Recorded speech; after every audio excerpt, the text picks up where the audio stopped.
Assalamualaikum warahmatullahi wabarakatuh. Salam jumpa, salam sejahtera untuk Anda semua. Saudara-saudaraku sekalian, kembali saya menemui Anda dan mudah-mudahan Anda tidak bosan melihat saya. Dan saya ucapkan terima kasih yang tidak terhingga atas respon dari Anda semua. Dan mohon maaf jika tidak semua komentar kami berikan jawaban. Mudah-mudahan menjadi bagian dari ibadah kita yang tidak disangka-sangka. Kembali saya akan mengurai satu sejarah yang ini juga bersumber dari beredarnya satu video seorang Habib yang mungkin Anda sudah kenal, di mana video ini membahas tentang berdirinya NU. Kita simak saja dalam bentuk audio. Pada NU dan Muhammadiyah itu ada organisasi yang namanya Rabithah Alawiyah. Organisasinya para habaib, pengurusnya ya Kiai Haji Ahmad Dahlan, Mbah Hasyim Asy'ari, Mbah Wahab itu pengurusnya. Begitu Kiai Haji Ahmad Dahlan membuka Muhammadiyah, Mbah Hasyim jadi pengurusnya. Termasuk Mbah Hasyim yang bantu organisasi Muhammadiyah. Ngopeni. Mbah Ahmad Dahlan ikut, Mbah Wahab ikut. Termasuk para habaib membekukan organisasinya, kita membantu Kiai Haji Ahmad Dahlan. Akhirnya bentuk Muhammadiyah. Dilihat Muhammadiyah ini mulai berseberangan dengan thariqah kita, thariqahnya para habaib, sebab mereka banyak dengan amaliyah-amaliyah Imam Malik, sedangkan kita para habaib ini adalah Imam Syafi'i, Asy'ariyah, madhabnya, fikihnya menggunakan Syafi'i, tasawufnya menggunakan Ghazali.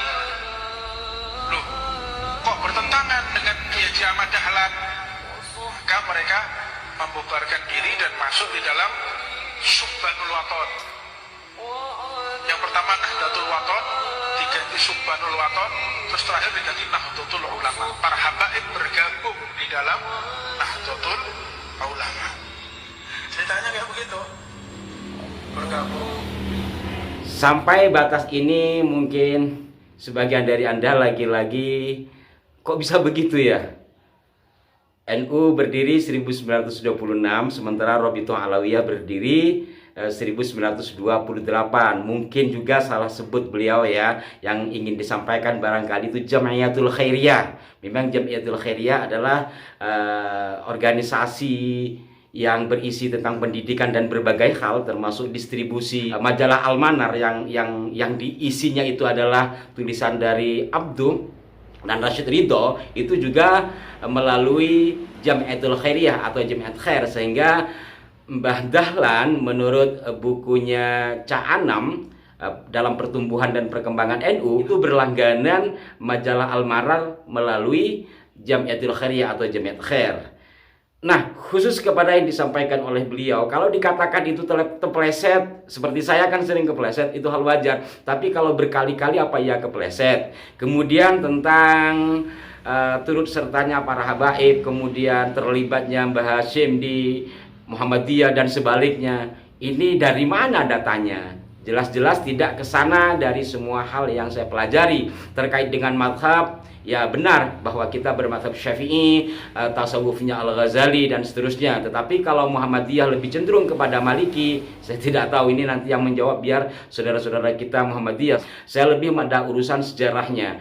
Terus juga ada disampaikan adanya dari Nahdlatul Waton, Subhanul Waton, kemudian menjadi Nahdlatul Ulama. Ini seolah-olah embrio dari Nahdlatul Ulama itu adalah Nahdlatul Waton, kemudian menjadi Subhanul Waton, kemudian menjadi Nahdlatul Ulama. Para habaib tergabung di situ.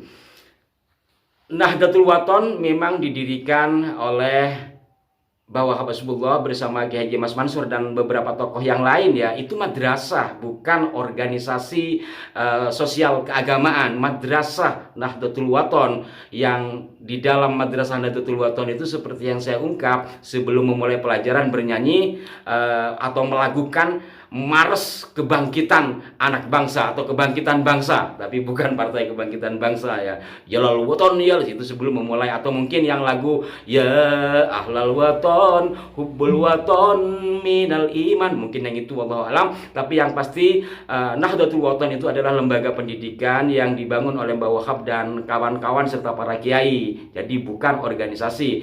Dari sini kemudian nanti Mbah Wahab itu mendirikan Tasawwurul Afkar, kemudian beliau terlibat dalam studies clubnya Budi Utomo atau Dr. Sutomo. Beliau terketuk hati untuk menyatukan para kaum muda muslim. Lalu dipertemukanlah atau ingin bertemu beliau dengan Kiai Haji Mas Mansur. Terjadilah pertemuan yang diikuti oleh kaum muda pada saat itu, ingin menyatukan kaum muda biar cepat Indonesia merdeka, kurang lebih seperti itu ya.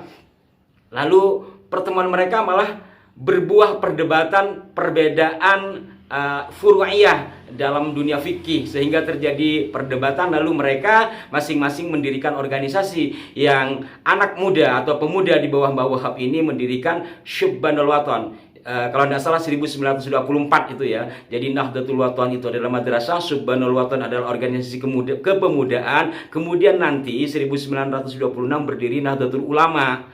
Nahdlatul Ulama embrionya setidaknya kita bisa melihat dari Komite Hijaz. Di sini sudah sangat poin. Karena apa? Komite Hijaz ini adalah merespon persoalan yang ada di Mekah Madinah. Mungkin Anda juga sudah paham. Maka setelah mendapatkan izin dari Hadratus Syekh Kiai Haji Hasyim Asy'ari, dan Kiai Haji Hasyim Asy'ari setelah mendapatkan restu dari Syekhana Khalil Bangkalan, kemudian Mbah Wahab mendirikan atau membuat sebuah kepanitiaan untuk pemberangkatan ke Hijaz Mekah Madinah terkait dengan pergantian kekuasaan yang ada di sana setelah terjadi perperangan antara Syarif Mekah ya, Syarif Husain yang digantikan anaknya Syarif Ali melawan pasukan dari Najd yang kemudian disebut Wahabi. Yang ini umum.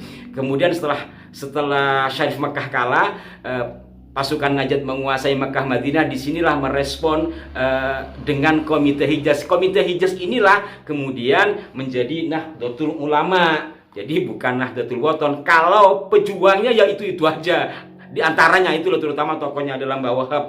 Kalau dikatakan para habaib berkumpul di situ, saya tidak temukan di Komite Hijaz itu ketuanya adalah Kiai Haji Hasan Gipo. Kiai Haji Hasan Gipo, kemudian wakil ketua Haji Soleh Syamil, sekretaris Muhammad Sodik, kemudian pembantu adalah Kiai Haji Abdul Halim, Kiai Haji Abdul Halim Lui Munding ya, Majalengka, dari Jawa Barat, tapi beliau ada di Surabaya. Putranya adalah Kiai Asep.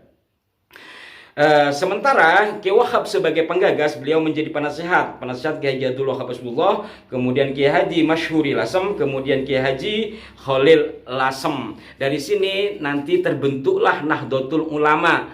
Para pendiri 1926 yang tertera dalam kepengurusan bisa Anda lihat. Ya ini mohon maaf, tidak ada dari, kalau disebut Habib itu adalah Ba'alawi, dalam catatan sejarah tidak tertera pada 1926 itu nama Ba'alawi ya. Karena saya tidak temukan marga-marga seperti Al-Asqaf, As-Segaf, Al-Modor dan seterusnya. Yang ada seperti tampak dalam gambar, silakan Anda lihat. Atau nanti bisa Anda buka dalam buku sejarah Nahdlatul Ulama. Nah, kalau di dalam perkembangannya setelah 1926 waktu itu muktamarnya setiap tahun sekali. Setelah dari Surabaya terus keluar kota, keluar sampai ke Jakarta. Kita tidak memungkiri memang pada fase berikutnya sejumlah habaib terlibat di dalam membangun besarnya Nahdlatul Ulama, terutama juga di Jakarta. Kita tidak menghilangkan peran habaib di Jakarta. Kita tidak menghilangkan itu, tetapi beliau bukan pendiri di 1926 itu. Di dalam perkembangannya nanti, karena memang sama-sama ingin mengembangkan keislaman Ahlus Sunnah wal Jamaah, satu nafas, satu nada di dalam Ahlus Sunnah wal Jamaah, tentu siapapun termasuk habaib merespon dan memberikan dukungan atas berkembangnya Nahdlatul Ulama di sejumlah daerah. Itu betul. Tapi kalau dikatakan seperti tadi, tentu saja tidak ada dasarnya. Nah, para pemirsa sekalian, ulasan ini juga pernah saya ulas di kanal salah seorang sahabat kami, sudah sekitar 1 atau 2 tahun yang lalu ya, dan kemudian direspon atau istilah sekarang itu direaksi oleh Babi Aldo. Waktu itu Babi Aldo kayaknya sedang berseteru dengan Habib ini. Waktu itu ya saya ngomongnya lagi kencang-kencangnya. Sahabat saya tuh Pak Yusuf Maros nanya, menurut Gus gimana? Menurut saya ngawur. Waktu itu saya masih kencang-kencangnya ngomong, dan itu di apa namanya itu ya, direaksi sama Babi Aldo, dan ya cukup meluas lah. Hanya saja kali ini sesuai dengan permintaan, ada yang meminta kepada kami untuk mengulas ulang. Kenapa? Karena videonya masih beredar dan dikhawatirkan nanti terjadi pengaburan, karena kan tidak semua orang NU tahu detail sejarah NU. Kecuali mungkin yang pernah di Ma'arif atau sekolah di lembaga pendidikan Ma'arif, atau yang memang mempelajari buku-buku NU. Saya sendiri ya, mohon maaf, saya sendiri pernah menjadi pengurus lembaga pendidikan Ma'arif di Kabupaten Sampang Madura ketika saya masih nyantri. Jadi sedikit banyak tahulah. Terlepas beliau itu kepleset lidah, kalau dilihat pada rangkaian kalimat berikutnya tentu saja sungguh sangat keluar dari data-data sejarah yang ada. Mungkin saja beliau memang kepleset lidah, mau bilang Jam'iyatul Khairiyah keliru menjadi Robitoh Alawiyah. Mungkin saya juga sering kepleset. Tetapi pada rangkaian kalimat berikutnya kan tetap saja menyampaikan sesuatu yang tidak jelas datanya. Terkait dengan Muhammadiyah ya, monggo lah saudara-saudara Muhammadiyah. Dan bisa saja juga disengaja. Ini mohon maaf Beb, bisa saja disengaja. Kenapa? Pengaburan sejarah atau mengaitkan sesuatu pada sesuatu yang lain dengan tujuan tertentu itu adalah sebuah sistem yang umum. Pernah saya ngaji sejarah sama Profesor Mansur Surjanegara. Beliau pernah menyampaikan adanya istilah power system. Power system itu saya pikir kan sistem kekuasaan kan begitu ya harfiahnya. Tetapi power system itu beliau menerjemahkan kalau tidak salah sesuatu yang berpower, sesuatu yang memiliki kekuatan dalam konteks sejarah, maka ditempeli oleh sesuatu yang lain sehingga dia ke bawah. Umpamanya mau kasar-kasaran, kalau kita lihat data dalam pendirian Nahdlatul Ulama, tidak ada habaib dalam pengertian klan Ba'alawi. Kemudian dimasukkan entah sebelum atau sesudahnya. Kenapa? Karena Nahdlatul Ulama itu besar, maka ditempelkan ini sehingga ini ke bawah besar. Ini teori ya, ini teori. Begitu juga dalam sejarah Indonesia. Sejarah Indonesia itu besar. Bung Karno besar proklamasi sesuatu yang sakral. Kemudian dimasukkan orang-orangnya ke sini. Kenapa dimasukkan ke sini? Biar terkesan menjadi bagian sesuatu yang besar.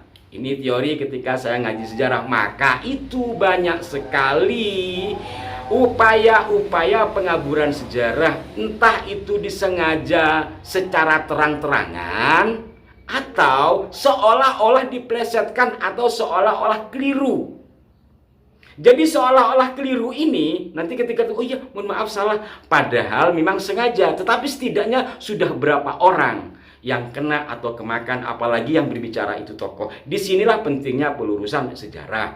Dan saya sendiri bukan ahli sejarah, saya bukan sejarawan ya, mohon maaf saudara-saudara, saya bukan sejarawan, saya hanya pecinta sejarah dari saya masih madrasah ibtidaiyah. Kalau sejarah itu insya Allah saya hafal satu buku, karena memang hobi, dan saya senang mendengarkan sandiwara radio kecilnya. Disitulah mungkin Allah menakdirkan saya untuk menyampaikan sesuatu sesuai yang saya ketahui dan sesuai pula dengan data yang ada.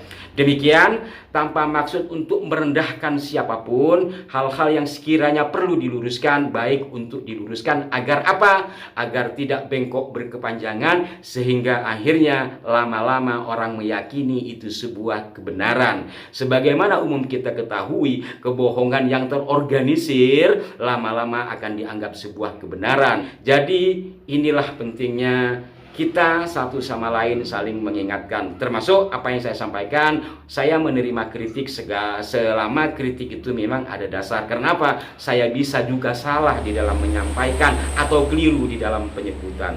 Mohon maaf jika ada kekeliruan, dan sampai jumpa. Wassalamualaikum warahmatullahi wabarakatuh.